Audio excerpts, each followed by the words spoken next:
In a Colorado divorce, what is separate property versus marital property?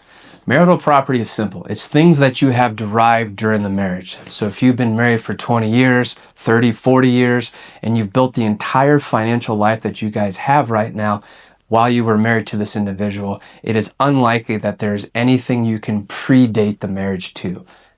Unlikely there's any separate property.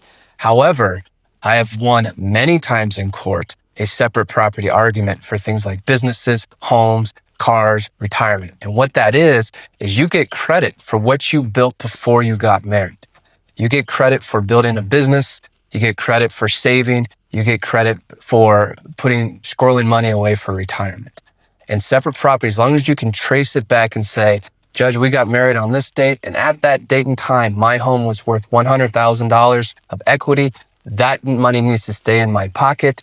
You can make that argument, and the law is on your side for that. What you need to know about separate property is unless you've had a prenuptial agreement or a postnuptial agreement, the increase in value of that separate property during the marriage could potentially be considered marital. So for example, let's go back to that house example. If it was worth $100,000 when you got married, now it's worth $200,000 at the divorce. He or she says, I want half the 200, you can say no. But what they can turn around and say is, well, I want half of that $100,000 increase, so I want $50,000 out of that $200,000 home.